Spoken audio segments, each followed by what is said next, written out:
नमस्कार प्रिय विद्यार्थियों, YouTube चैनल पे आपका एक बार पुनः स्वागत है। मैं Bhavani Shankar Pareek, assistant professor zoology.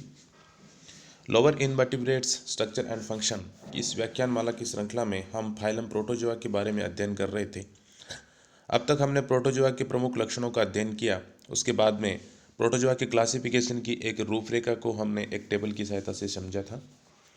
उसके बाद में प्रोटोजोआ के क्लासिफिकेशन में मैंने आपको बताया था कि फाइलम प्रोटोजोआ एक मल्टी ओरिजिनेटेड एक फाइलम है, एक बहुत बड़ा संघ है जिसके सदस्यों में कोई आपस में उद्विकास या समानताएं देखने को नहीं मिलती हैं। अतः ऐसा प्रतीत होता है कि इस संघ के जो सदस्य हैं उनका उद्भव अलग अलग जो पूर्वजों से हुआ है, कोई कॉमन अनसेस्टर उनका दिखाई नहीं देता। हालांकि ये सभी एक कोशिकीय यूकेरियोटिक प्राणी हैं, इसलिए इनको एक ही फाइलम के अंतर्गत वर्गीकृत कर दिया जाता है। हालांकि बहुत सारे वैज्ञानिक ऐसा मानते हैं कि प्रोटोजोआ जो फाइलम है वास्तव में वो एक सिंगल फाइलम कहना उसको ठीक नहीं है, बल्कि उसके जो अलग अलग जो सदस्यों के जो ग्रुप हैं उनको एक पूरे फाइलम का दर्जा दिया जा सकता है।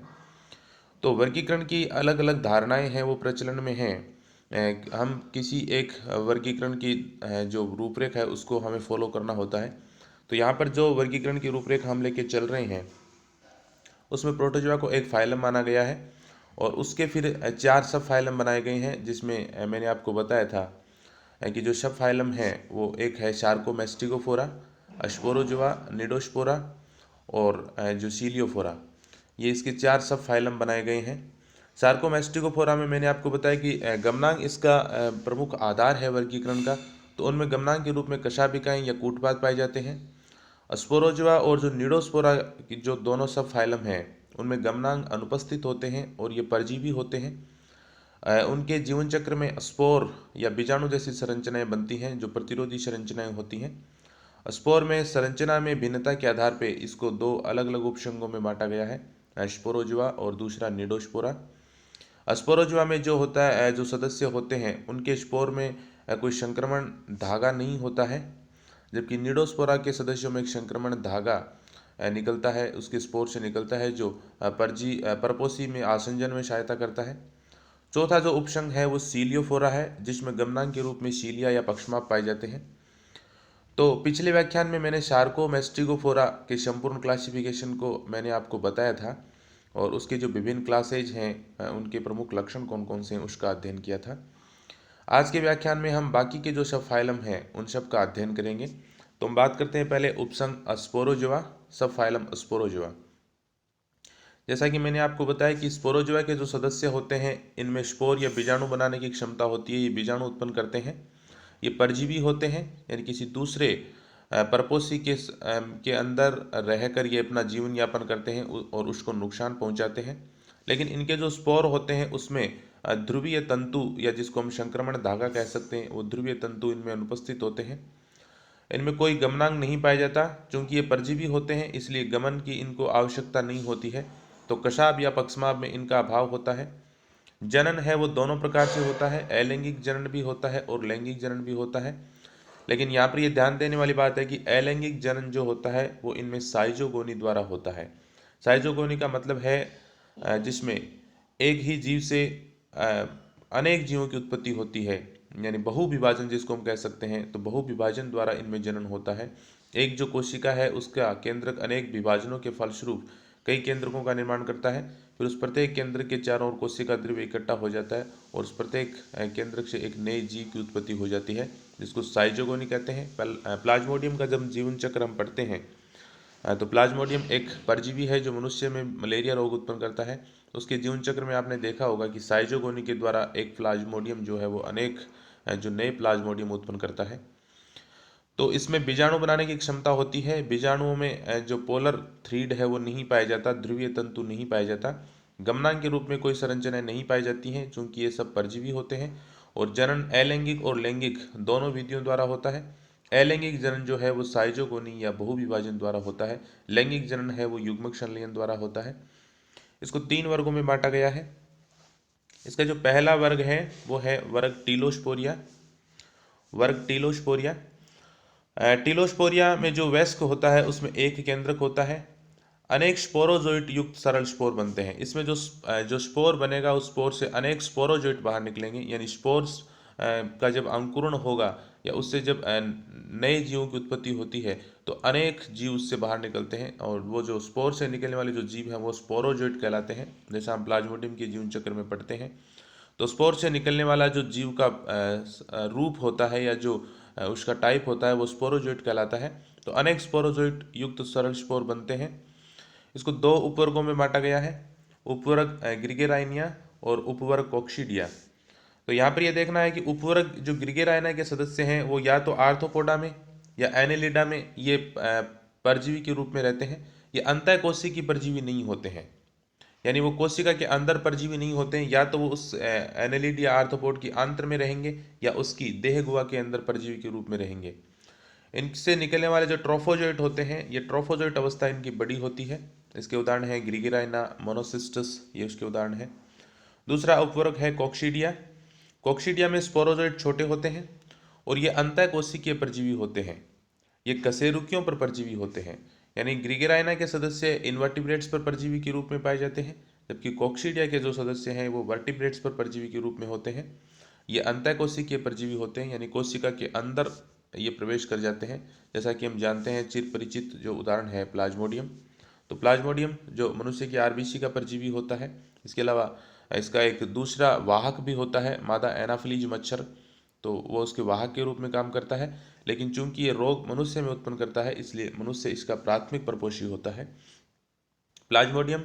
और दूसरा आइमीरिया इसका उदाहरण है। अगला जो इस उपसंग का जो वर्ग है वो है टॉक्सोप्लाज्मिया। तो टॉक्सोप्लाज्मिया के बारे में ये इसकी जो वर्गीकरण की स्थिति है वो स्पष्ट नहीं है। जैसे हमने शार्कोमेस्टिकोफोरा में पढ़ा था ओपेलाइनेटा, तो जिस प्रकार से ओपेलाइनेटा की स्थिति जो है वो वर्गीकरण में स्पष्ट नहीं है, उसी प्रकार से टॉक्सोप्लाज्मिया की स्थिति भी कोई स्पष्ट नहीं है। क्योंकि इसमें बीजाणु नहीं बनते हैं, अतः इसको स्पोरोजोआ के साथ रखना ठीक नहीं है। लेकिन ये अलैंगिक प्रकार से जनन करते हैं, ये भी एक परजीवी होते हैं, इसलिए इसको स्पोरोजोआ के अंतर्गत रख देते हैं। स्पोरोजोआ से किस आधार पर भिन्न है ये यहाँ देख लेना। चूंकि पहली बात तो इसमें द्विविभाजन द्वारा प्रजनन होता है, जबकि हमने देखा कि स्पोरोजोआ के सदस्यों में साइजोगोनी पाई जाती है, यानी वो बहुविभाजन द्वारा जनन करते हैं। ये अविशिष्ट परजीवी होते हैं, यानी उसमें कोई उत्तक विशिष्टता नहीं पाई जाती। कई प्रकार के उत्तकों पर ये परजीवी के रूप में रह सकते हैं, जबकि बाकी जो स्पोरोजोअन हैं वो विशिष्ट परजीवी होते हैं। यानी जैसे प्लाज्मोडियम है तो वो आरबीसी या लिवर कोशिकाओं को इन्फेक्ट करता है, उसी का परजीवी होता है, तो वो विशिष्ट परजीविता का गुण स्पोरोजोआ के सदस्यों में देखने को मिलता है। परंतु टॉक्सोप्लाज्मिया में वो गुण नहीं पाया जाता। इसका जीवन चक्र कंप्लीट होने के लिए किसी आर्थ्रोपोड वाहक की आवश्यकता नहीं होती है, जबकि हम देखते हैं कि स्पोरोजोआ के सदस्यों के जीवन चक्र के लिए एक आर्थ्रोपोड वाहक यानी किसी कीट वाहक या किसी दूसरे आर्थ्रोपोड वाहक की आवश्यकता होती है। जैसे प्लाज्मोडियम के जीवन चक्र में एक मादा एनाफिलीज मच्छर वाहक होता है।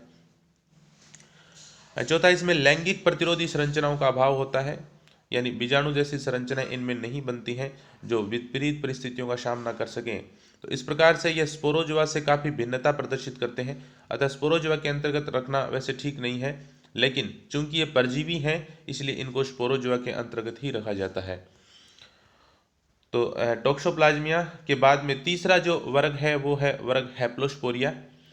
वर्ग हैप्लोस्पोरिया एक छोटा वर्ग है, इसमें अलैंगिक जनन पाया जाता है, केवल अलैंगिक जनन होता है, लैंगिक जनन इनमें नहीं पाया जाता। इनमें स्पोर बनते हैं, ये अकशेरुकियों या कशेरुकियों पर परजीवी के रूप में रह सकते हैं। इसका जो उदाहरण है वो है हैप्लोस्पोरिडियम। और टॉक्सोप्लाज्मिया का जो उदाहरण है वो है टॉक्सोप्लाज्मा। तो इस प्रकार से वर्ग जो उपसंग स्पोरोजोआ है उस उपसंग स्पोरोजोआ को तीन वर्गों में बांटा गया है, वर्ग टिलोस्पोरिया, वर्ग टॉक्सोप्लाज्मिया और वर्ग हैप्लोस्पोरिया। टिलोस्पोरिया के दो उपवर्ग बनाए गए हैं, ग्रिगेराइनिया और कॉक्सीडिया। ग्रिगेराइनिया के जो सदस्य हैं वो ऑर्थोपोडा या एनेलिडा इन पे परजीवी के रूप में रहते हैं, ये बाह्य कोशिकीय परजीवी होते हैं, जबकि कॉक्सीडिया के सदस्य कशेरुकियों पर परजीवी होते हैं और ये अंतःकोशिकीय परजीवी होते हैं। टॉक्सोप्लाज्मा की स्थिति जो है वो स्पष्ट नहीं है, इसमें काफ़ी ऐसे गुण हैं जो स्पोरोजोआ से भिन्नता प्रदर्शित करते हैं, जिनको हम डिस्कस कर चुके हैं। हैप्लोस्पोरिया एक छोटा वर्ग है, इसमें केवल अलैंगिक जनन पाया जाता है, ये कशेरुकी या कशेरुकियों पर परजीवी के रूप में हो सकते हैं।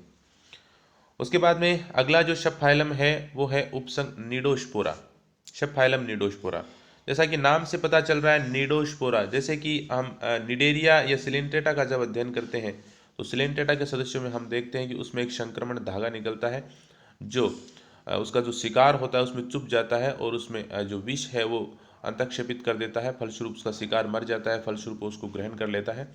वैसे ही निडोस्पोरा के जो सदस्य होते हैं उनमें जो स्पोर बनते हैं, उस स्पोर में एक संक्रमण धागा, उसके ध्रुवीय पोलर थ्रीड बनता है, संक्रमण धागा निकलता है जो आसंजन में सहायता करता है। इसीलिए इस उपसंघ का नाम है वो निडोस्पोरा रखा गया है।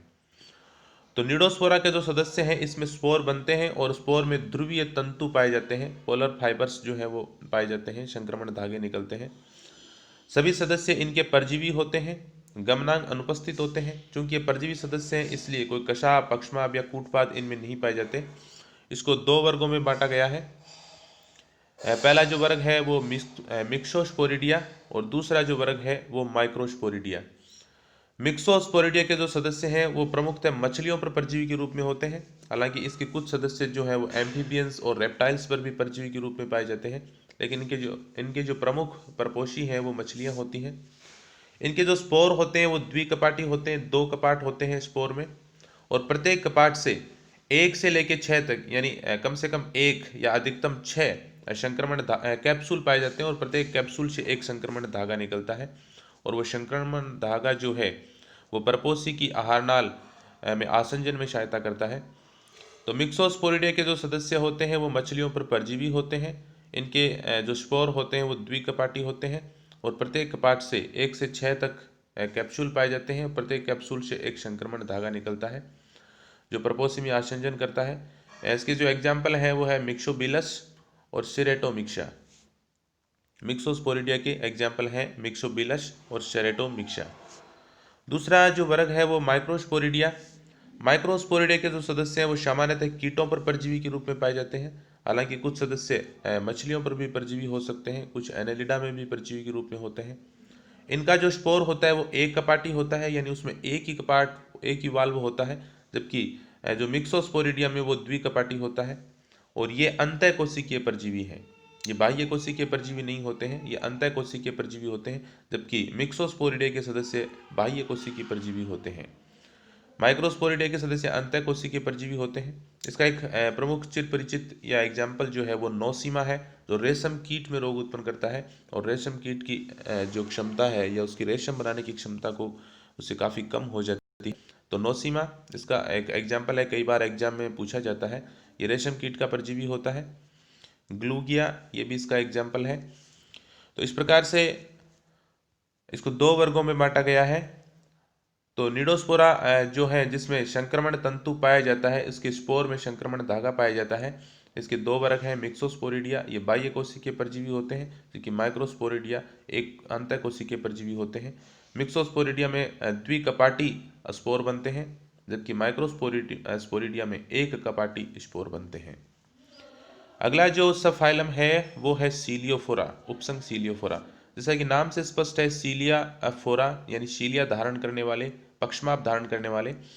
तो इनके सदस्यों के जीवन चक्र में किसी न किसी अवस्था में पक्षमाप जरूर पाए जाते हैं। हालांकि बहुत से सदस्यों में वयस्क अवस्था में जो पक्षमाप है वो फिर नहीं दिखाई देते, लेकिन किसी न किसी अवस्था में पक्षमाप जरूर दिखाई देते हैं। तो इनके सदस्यों में पक्षमाप या सीलिया पाए जाते हैं। सदस्य एक जात होते हैं, यानी इन सब की जो उत्पत्ति है उनका कोई कॉमन अनसेस्टर है, एक ही पूर्वज है। इस सब में एक समानता देखने को मिलती है, ये होमोजीनियस है, अतः इसका एक कॉमन अनसेस्टर माना जा सकता है। इसीलिए इस उपसंघ का एकमात्र वर्ग है वो है सीलिएटा, यानी समस्त जो सीलिएट जो प्राणी हैं जिनमें सीलिया पाए जाते हैं वो सीलिएटा नामक वर्ग के अंतर्गत रखे जाते हैं। ये प्रोटोजोआ का सबसे बड़ा वर्ग है और 6000 जातियां हैं जो अब तक इसकी ज्ञात हैं। तो कई बार ये भी पूछा जाता है कि प्रोटोजोआ का सबसे बड़ा जो वर्ग कौन सा है, तो वो वर्ग है सीलिएटा। इनके सदस्यों में दो केंद्रक पाए जाते हैं, एक केंद्रक जो बड़ा होता है जिसको गुरु केंद्रक कहा जाता है, जबकि दूसरा केंद्रक जो छोटा होता है जिसको लघु केंद्रक या जनन केंद्रक भी कहते हैं। जीवन की किसी न किसी अवस्था में सीलिया पाए जाते हैं और सीलिया जो होते हैं वो गमन में तो सहायता करते ही हैं, साथ में भोजन अंतर्ग्रहण में भी ये सहायता करते हैं। सीलिया की सहायता से ये भोजन अंतर्ग्रहित करता है। सीलेटा के जो सदस्य हैं उसमें एक कोशिका मुख आपको देखने को मिलेगा। जैसे हम पैरामीशियम जो इसका कॉमन एग्जाम्पल है उसका हम अध्ययन करते हैं तो हम देखते हैं कि पैरामीशियम में एक स्थान विशेष से जहाँ से भोजन को यह अंतर्ग्रहित करता है वो कोशिका मुख कहलाता है। कोशिका मुख जो है वो एक आहारनाल जैसी संरचना में खुलता है और फिर एक संरचना जहाँ से ये अपचित भोजन को बाहर निकाल देता है वो कोशिका गुदा या साइटोपेज कहलाती है। तो साइटोस्टोम या कोशिका मुख वहाँ पर पाए जाने वाले जो सीलिया हैं उनका विन्यास बहुत ही अद्भुत या अच्छा विन्यास होता है जिसकी सहायता से ये भोजन को छान कर जो पानी से भोजन को छान कर ये अंतर्ग्रहित कर लेता है। तो कोशिका मुख पे सीलिया का विन्यास जो है वो थोड़ा अलग तरीके का होता है। तो कोशिका मुख और कोशिका गुदा इनमें देखने को मिलती है। सीलिएटा जो है इसको 4 सब क्लास बनाई गई हैं, 4 उपवर्गों में इसको विभाजित किया गया है। उपवर्ग होलोट्राइका, उपवर्ग शक्टोरिया, उपवर्ग पेरिट्राइका और उपवर्ग स्पायरोट्राइका। ये जो उपवर्ग है उसमें पाए जाने वाले सीलिया जो हैं उनके विन्यास के आधार पर है कि किस स्थान पर सीलिया पाए जाते हैं, जिनकी कौन सी अवस्था में सीलिया पाए जाते हैं। इसके आधार पर इसकी 4 सब क्लासेज बनाई गई हैं। तो पहला जो सब क्लास या उपवर्ग है वो है उपवर्ग होलोट्राइका। जैसा नाम से स्पष्ट हो रहा है, होलो का मतलब संपूर्ण।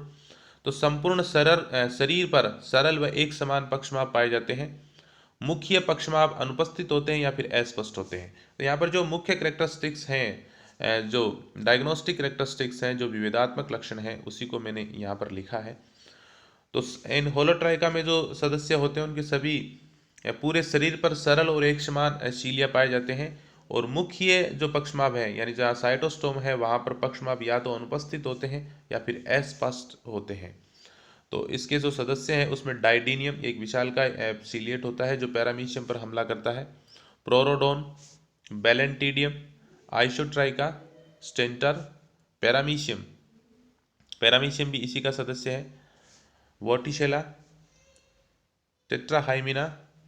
टेट्राहाइमिना जो है उसको शोध में इसका उपयोग किया जाता है, रिसर्च में इसका उपयोग किया जाता है। तो यहाँ पर ये ध्यान रखना, टेट्राहाइमिना। दूसरा जो उपवर्ग है वो है उपवर्ग शक्टोरिया, सब क्लास शक्टोरिया। इसमें केवल प्रारंभिक अवस्था में यानी इसकी एसेसो अवस्था में ही पक्षमाप देखने को मिलते हैं, वयस्क में पक्षमाप नहीं पाए जाते। ये स्थानबद्ध प्राणी होते हैं, किसी एक स्थान पर चिपके रहते हैं। उसका निकटस्थ जो भाग होता है जो किसी स्थान से चिपकता है वो उस भाग से एक वृंत निकलता है, उस वृंत की सहायता से ही उस स्थान से चिपकता है। कोशिका मुख इनमें नहीं पाया जाता और दूरस्थ सिरे पर इसमें स्पर्शक पाए जाते हैं। दूरस्थ जो इसका दूसरा जो शिरा है, वृंत के अपोजिट साइड वाला जो सिरा है उसमें स्पर्शक या टेंटिकल पाए जाते हैं। ये अलवणीय या लवणीय जल में रह सकते हैं। इसकी जो उदाहरण है वो है एशिनेटा। एशिनेटा जो स्वतंत्र जीवी होता है। स्पाइरोफायरा ये पैरामीशियम पर परजीवी होता है। और ट्राइकोफायरा तो इसके सेक्टोरिया जिसमें केवल शेषव अवस्था में ही पक्षमाप पाए जाते हैं, वह वयस्क अवस्था में पक्षमाप नहीं पाए जाते। इसका ये जो स्थानबद्ध प्राणी होते हैं, हालांकि कुछ सदस्य इसके स्वतंत्र जीव भी होते हैं जैसे एशिनेटा। तो स्थानबद्ध प्राणी होते हैं जिसमें वृंत के द्वारा इसे चिपकते हैं। अगला जो सिरा है उस पर स्पर्शक पाया जाता है, कोशिका मुख इनमें नहीं पाया जाता। दूसरा जो उपवर्ग है वो है पेरिट्राइका। पेरिट्राइका के सदस्य भी स्थानबद्ध होते हैं, ये निवाह के रूप में रहते हैं, कॉलोनियल होते हैं। देह्य पक्षमापों का अभाव होता है, मुख्य पक्षमाप पाए जाते हैं। तो यहाँ पर ये ध्यान देना कि इसके बाकी बॉडी पार्ट पे पक्षमाप नहीं पाए जाते, लेकिन जो साइटोस्टोम है वहाँ पर पक्षमाप पाए जाते हैं। मुख्य पक्षमाप जो है इनमें पाए जाते हैं। शरीर जो होता है वो कलश या घंटी के समान होता है। इसका उदाहरण है वोटिशेला, ट्राइकोडिना, एपिस्टाइलिस और लेगेनोफिस। तो वोटिशेला आप जानते हैं, वोटिशेला एक घंटी के समान होता है जिसमें केवल जो ओरल भाग होता है, साइटोस्टोम होता है, वहाँ पर इसमें पक्षमाप पाए जाते हैं। तो वोटिशेला इसका एग्जाम्पल है। यहाँ पर भी होलोट्राइका में मैंने वोटिशेला लिख दिया है, वोटिशेला इसका एग्जाम्पल नहीं है, इसको आप ध्यान रखना, यहाँ से इसको कट कर देना। तो ये पेरिट्राइका जो सदस्य हैं इसमें वोटिशेला जो कलश के समान या घंटी के समान होता है, केवल मुख्य पक्षमाप इनमें पाए जाते हैं। अगला जो उपवर्ग है वो है स्पायरोट्राइकिया। स्पायरोट्राइकिया जो है इसके पक्षमाप जटिल होते हैं, संख्या में कम होते हैं। मुख्य व अधिमुख्य पक्षमाप पूर्णतः विकसित होते हैं, यानी ओरल सरफेस पे और उसके अपोजिट जो अबोरल सरफेस होती है उस साइड में स्पष्ट रूप से पक्षमाप जो है वो पाए जाते हैं। बाकी जो पक्षमाभ है वो कम होते हैं और जटिल प्रकार के पक्षमाभ होते हैं। इसके बहुत सारे एग्जाम्पल हैं जिसमें स्टेंटर है, बर्शेरिया, स्टेटोबिलिडियम, फेवेला, टिंटिनस, एंटोपिनिडियम, डिप्लोडीनियम, एलिफेंटोफिलस जो हाथी में सहभोजी के रूप में रहता है, हाथी की आहार नाल में सहभोजी के रूप में पाए जाते हैं। तो स्पायरोट्राइका के बहुत सारे सदस्य हैं वो जो शाकाहारी जो प्राणी है उसमें सहभोजी के रूप में पाए जाते हैं। जैसे एलिफेंटोफिलस है, वो हाथी की आहार नाल में अंतः सहभोजी के रूप में पाया जाता है। शेप्रोडीनियम, कैरोना, ऑक्सीट्राइका और यूप्लोटीज। तो ये बहुत सारे एग्जाम्पल हैं। मैंने कुछ महत्वपूर्ण एग्जाम्पल लिखे हैं, आपको जो खास करके याद रखने हैं वो बर्शेरिया है, स्टेंटर है, डिप्लोडीनियम है, एलिफेंटोफिलस है और फेवेला है। ये एग्जाम्पल आप जरूर याद कर लेना। इसके अलावा मैंने जो भी एग्जाम्पल लिए हैं वो काफ़ी जो इंपॉर्टेंट एग्जाम्पल है वो शामिल किया है। तो इस प्रकार से ये जो फाइलम प्रोटोजोआ है, जो वैसे काफ़ी बड़ा फाइलम है, उसका वर्गीकरण भी काफ़ी जटिल है। वैसे किताब में गण स्तर तक दिया गया है, लेकिन आप जो उपवर्ग स्तर तक भी अगर इसको याद कर लेते हैं तो ये काफ़ी है। कुछ एग्जाम्पल जो रखे हैं वो जरूर याद कर लेना। प्रमुख जो विभेदात्मक लक्षण है उनको जरूर याद करना। तो इस प्रकार से इस फाइलम प्रोटोजोआ का संपूर्ण क्लासिफिकेशन हम कर लेते हैं। अगली जो क्लास होगी या अगला व्याख्यान होगा उसमें हम एक दूसरे फाइलम पोरीफेरा है उसको लेकर आऊँगा। तब तक के लिए धन्यवाद।